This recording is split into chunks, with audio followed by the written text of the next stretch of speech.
mysteries we find our voice, opening our minds to every choice, sharing stories we pave the way, a future where acceptance will always stay. Join us on this journey, we'll break the mold. Together we'll create a world that's bold. Beyond the binary, our voices will soar. Love and inclusivity forever will explore. Enjoy the show. Ooh. Welcome to Beyond the Binary, the show, where we explore the complex and diverse experiences of individuals who are part or ally of the LGBTQ+ community. I'm Vee L, and I'm beyond thrilled to have Alex Brownstein join us today for an enlightening conversation. Now, before we get started, do you mind sharing your pronouns? Thank you for the introduction. My name is Alex Brownstein, and I use they/them pronouns, or yel en français. So I guess we'll get started right at the beginning. What was your childhood like? Did you grow up in a big, bustling city playing in the suburban streets, or with nature at your front door? Very much the second, actually. So I grew up in a small rural community called North River on Cape Breton Island in Nova Scotia. Just to put you in context, it took me about 40 minutes to drive to the nearest gas station and grocery store. So not much in terms of people, shops, etc., but lots of woods to explore in and lots of adventures to be done. What was your journey in discovering your queer identity? I remember from a very young age, as soon as I kind of understood the concept of gender, and how those around me, from what I was told and perceived, were either girls or boys. And from a very young age, I remember not necessarily feeling like I fit in anywhere. I would have tantrums if anyone tried to put me in a dress.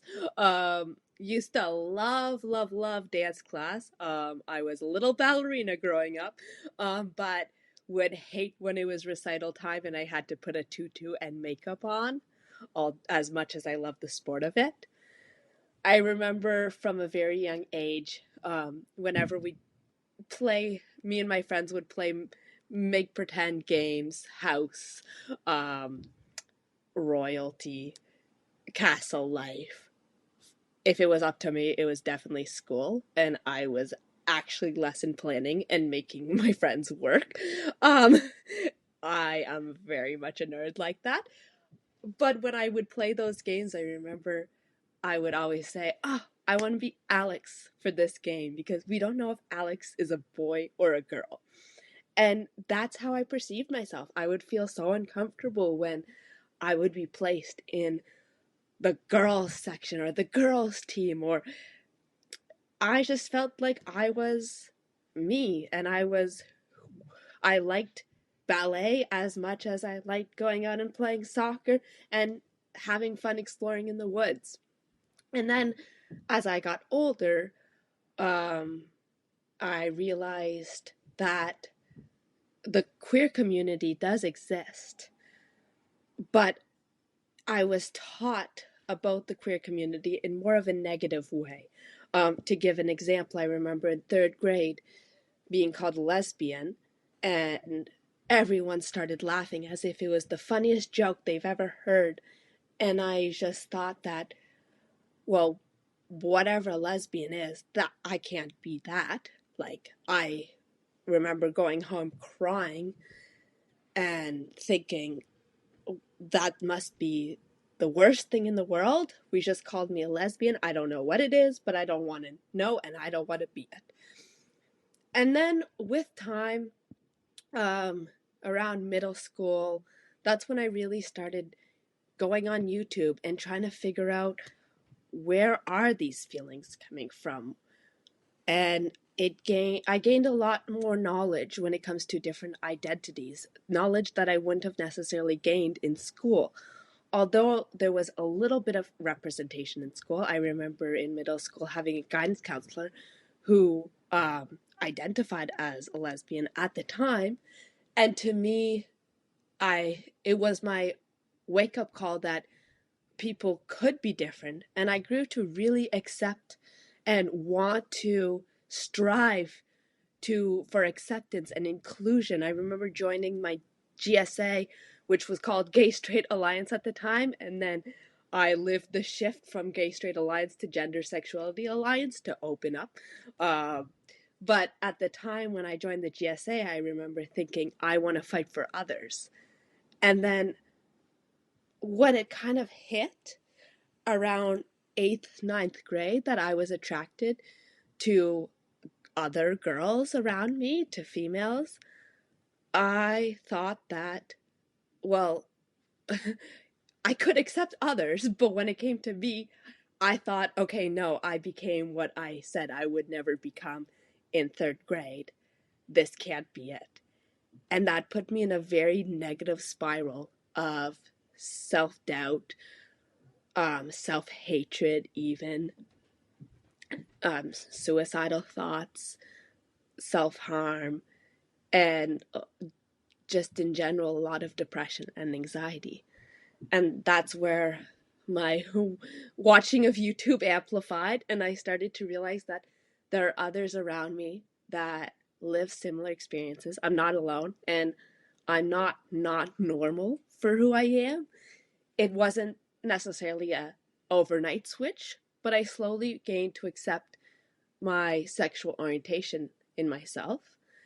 And then the gender identity questioning was always there, but at the time I had mostly learned what sexual orientation was. I did have someone in my school who identified as trans, but the way I perceived being trans was very much female to male or male to female. It was still in a binary. And I questioned myself whether I might be a guy. Um, and that never felt like it fit either. So I realized that in my brain, I didn't feel either female or male. I kind of describe it as, a t-shirt or a shirt that you really like in a store, and you put it on, and one size, like, it doesn't fit your body type, it doesn't fit your size, maybe there's no shirt in your size, and that's kind of how female and male is to me. Like, the shirt that was female did not fit, and the shirt that was male did not fit either. And I didn't know what shirt fit me because I didn't have the language or the knowledge to know that non-binary existed. And it wasn't until about 12th grade when I learned what it is to be non-binary that it was a sudden click for me.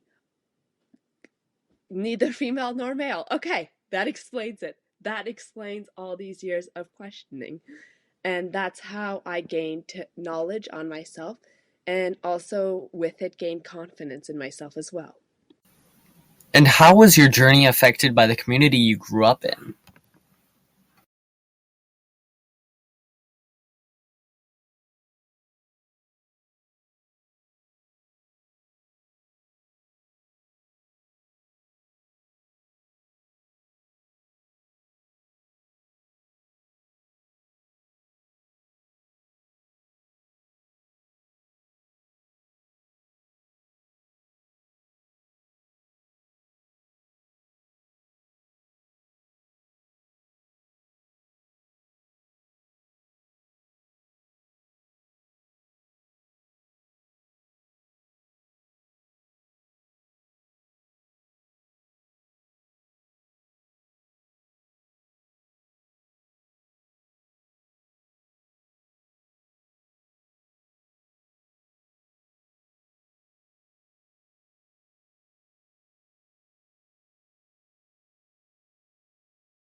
Now, Alex, you tend to spend a lot of time and energy advocating for the queer community.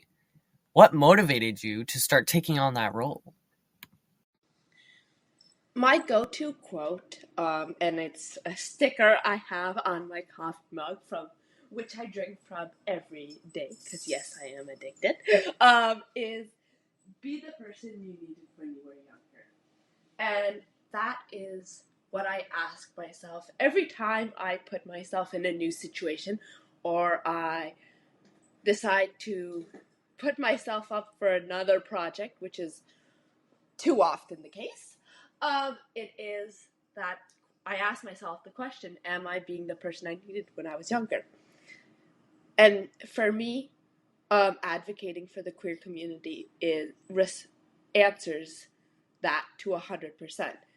A lot of what I went through, mental health wise, and just with the relationship I have with myself and with my identity, and even with others, because often the relationship we have with ourselves impacts the relationship we have with others, is because of my identity and not having the tools, the words, the knowledge to understand myself.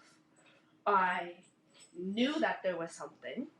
Um, I knew I wasn't a girl who was going to end up marrying my prince one day and live the traditional picket fence lifestyle. I knew that that wasn't me, but I felt like society was telling me that I had to be a certain way.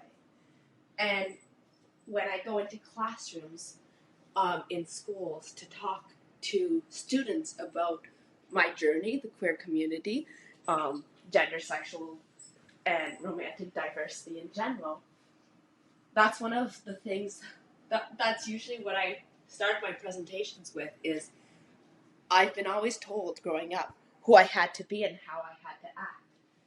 And my only goal here today is to empower you to know that you can be who you are, who you want to be, and that it's not up to society to decide that. It is up to you to decide that.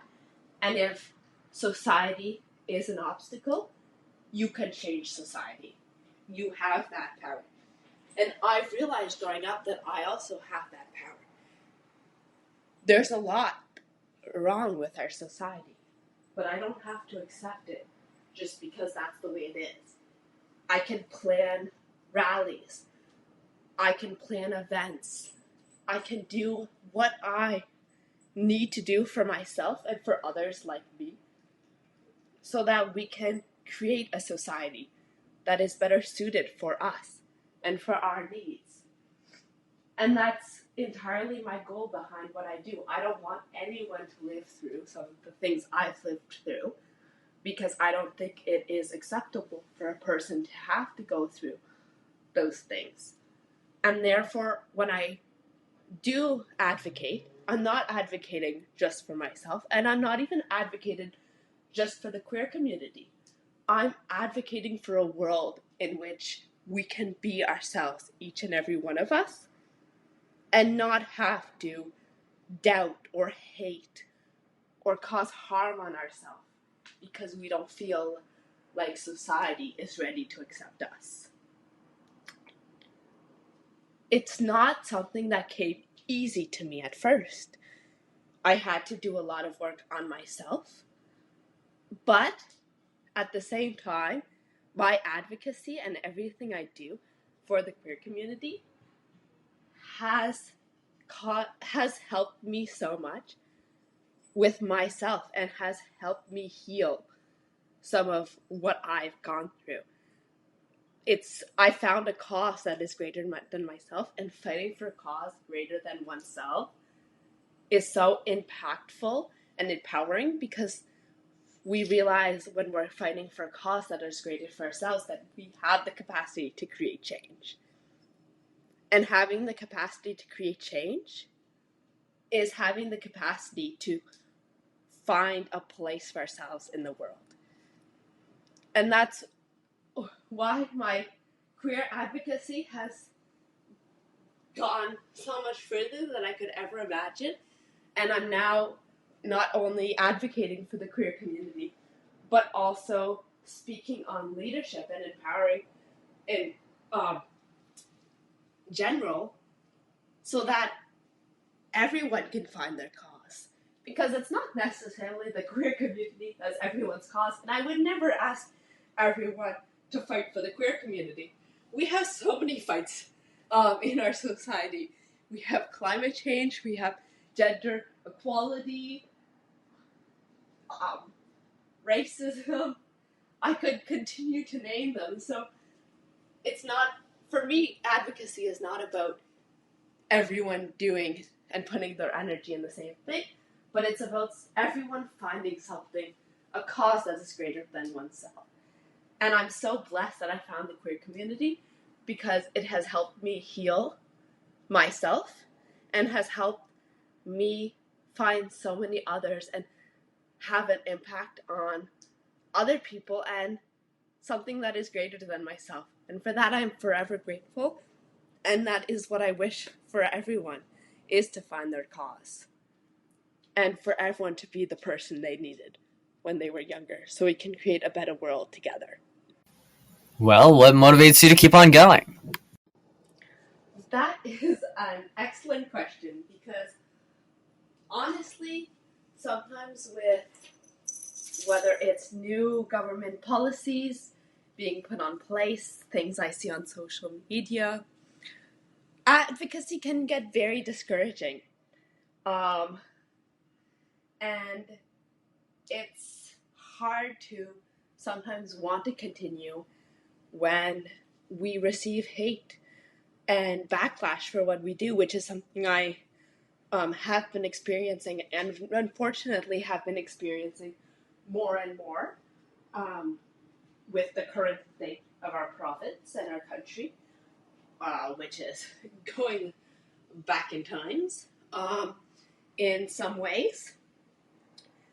But at the same time, that is exactly what motivates me to continue.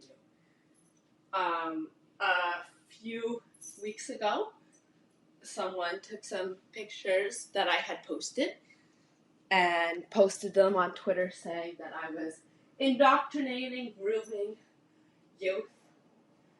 And the amount of hate that I had received after doing a presentation in a school was unlike I've ever experienced before. And I had some wonderful people check in on me, which is also one of the aspects that keeps me going, is my wonderful support system. But at the same time, that hate that I received just fueled me to put more love in this world, to counterbalance all the hate and to take some positivity in. And that's why I don't put my time into those people or energy, because I don't want to put negativity out in the world. I strive as much as I can to put positivity out in this world, because we have enough negativity as it is. I mentioned my wonderful support system, but honestly, in general, I am very much a stubborn person. I was told not to continue in a French university, my education, because as someone who did French immersion in school, my French wasn't quote-unquote good enough to go to a French university, and because we told me not to do it, I decided to do it. And that's a quality in me that I really appreciate. And sometimes proving others wrong is really, really fun. But I would say, when it comes down to it, it's always the quote of being the person I needed when I was younger. And I fear a lot for the future of our society, for our future as individuals. And I find that having concrete actions, and that's what activism is concrete actions. Doing presentations in schools, organizing rallies, organizing pride events. For me, those are concrete actions that I can do to make the world a better place. And it helps me gain hope in our future, hope in society, and helps me be empowered by realizing that I can make a difference. And so anytime I find myself fearing for the future of our society, I try my best to change my mindset from fear to hope by seeing what can I do. Because at the end of the day, hope is what we need if we're going to make a difference and if we're going to get through everything that society throws at us. And so that's what motivates me to continue, is a combination of that fear and those negative comments or reactions I get, and the hate and negativity that is put out in this world, and twisting it into positivity, love, hope, and concrete actions where we can accomplish that. And I find that using negative thoughts and combining them with positivity to find ways to get through it is the best way I have found to cope with some of those negative thoughts and fears for myself, but also as a community. And I'm in a privileged position to say that because I have a great support system that I found in Moncton. There's a wonderful queer community that has so much to offer. And by combining myself with them, together we're stronger and we can make a difference. You work with lots of organizations that support the queer community. Could you tell me about some of them? What are some of the organizations that everyone should know about? First, I am going to shout out my family at l'Université de Moncton, PRIS, the 2S LGBTQ plus association. I became vice president my second year of university and president for the 2 years following. Cried when I had to leave because I had a placement. And when I got back to university to do my master's, the association transitioned so well with some wonderful people who I could brag about for hours who took over that I didn't want to interrupt that smooth transition. Although I can't say they really got rid of me 100%. I'm still very much included in a lot of their activities and tend to show up to their office quite often to see what else I can be a part of and how I can help them out. So I'm like a little grandparent right now from afar, watching them go, and my heart is full just thinking about it. It's wonderful to see them go. So that's Prise at l'Université de Moncton. Now on like the francophone side of things, which is where I do most of my advocacy in the region itself of Moncton, there is Fierté Dieppe Pride, as well as Rivière de la Fierté, or River of Pride. River of Pride a little more bilingual than Dieppe Pride, but both strive to make all of their events bilingual. They are two pride organizations in the community that promote a lot of very fun events and support our local artists by putting on drag shows, etc. Definitely give them a follow if you can to keep up with what they do. And there is also, on more of a provincial level, Alter Acadie. Alter Acadie is a fairly new organization, but a very strong organization that fights for 2S LGBTQ plus rights in New Brunswick, and more on the lobbying political side of things. recently announced that they're taking our provincial government to court. So for the 713 policy. So we will be following that closely, and I wish them the best of success in all their endeavors, because really New Brunswick needs them right now. There are definitely other Pride events or Pride organizations a little everywhere. I know Fredericton has a Pride, St. John has a Pride. There is in the Acadian Peninsula, Acadie Love. Ones that I'm not as aware of, just because I am located in Moncton. But I do follow them to keep up with what they do, and I try to participate when I can. And then again on the provincial level, more on the francophone side of things, there's also Gris Acadie. So that's Gris, Gris, like the color, but an acronym that stands for Groupe d'intervention et de recherche sociale. So they do, Groupe de recherche et d'intervention sociale. I inverted two of my letters. So they do research and presentations in schools to educate and demystify prejudices against the queer community. That organization has been a couple of years inactive, but we are working together to put it in place, because there is such a need of presentations and of educations in our schools. And the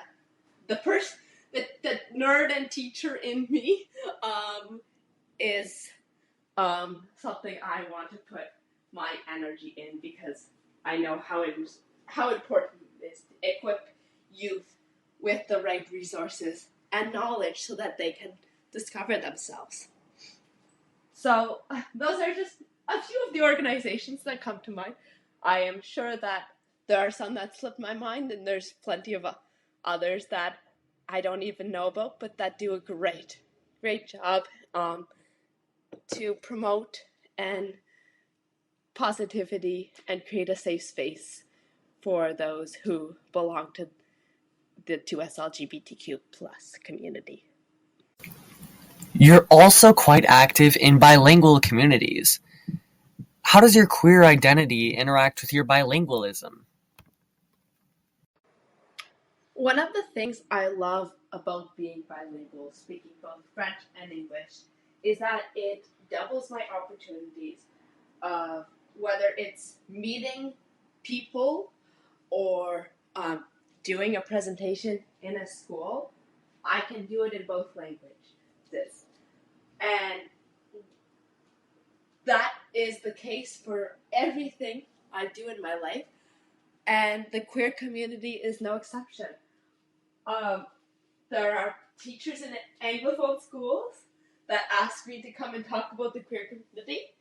There are podcasts like these, and I can say yes.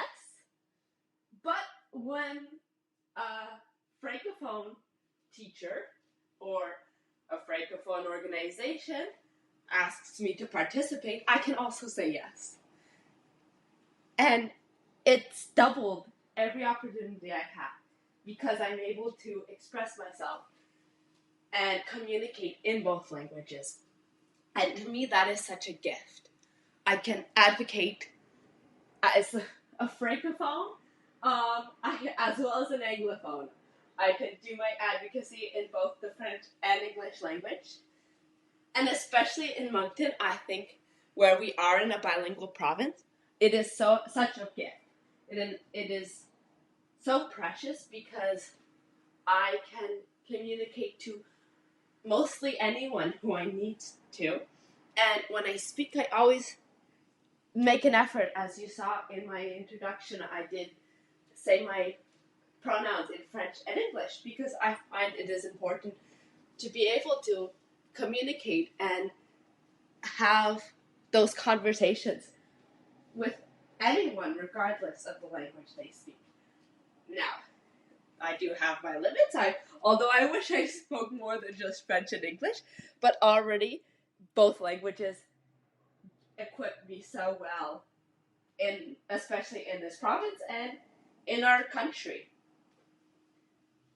Now, one thing that I did find more of a struggle in the French language is that the French language is much more gendered than the English language. And so that is a journey to navigate. But that's also a challenge that I really enjoy.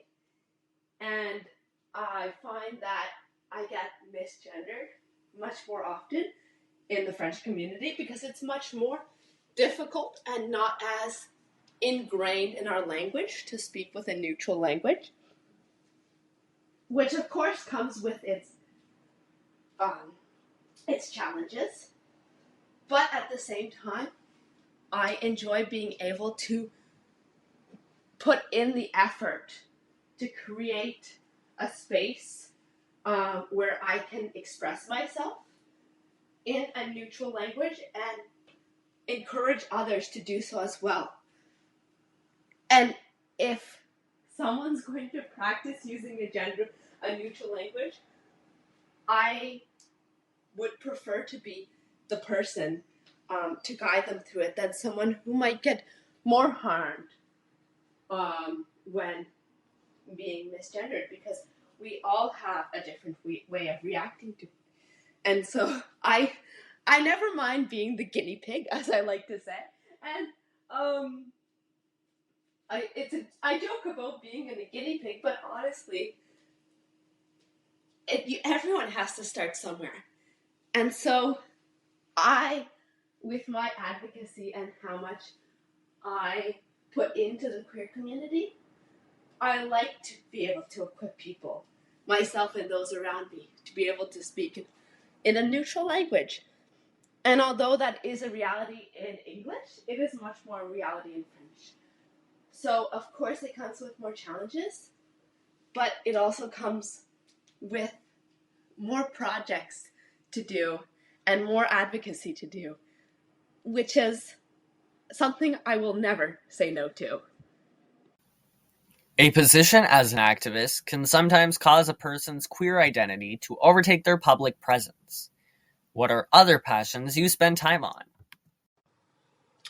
As a self-proclaimed nerd, education is something I've always been passionate about.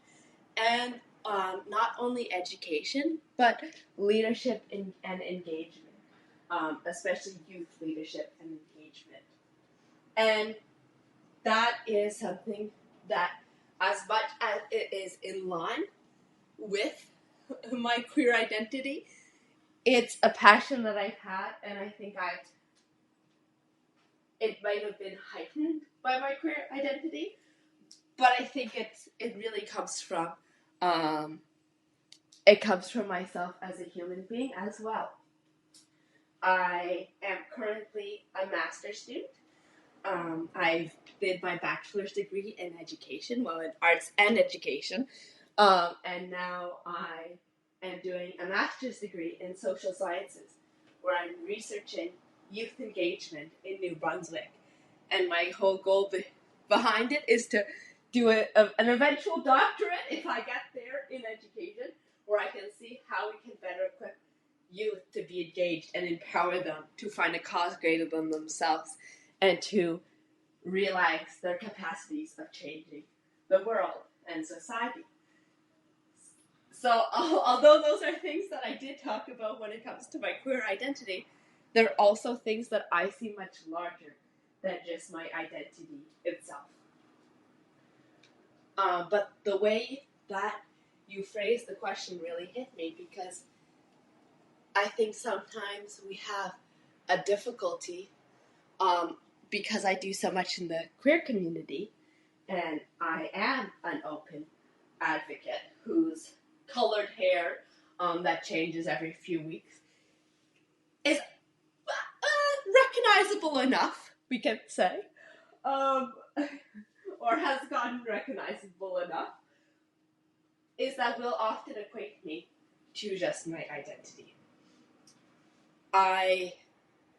Whenever I tell people, often I will tell people that I'm studying youth engagement, and they ask me if it is with queer youth or in the queer community. And I think I tend to shock people when I say that the way I see youth engagement is so much larger.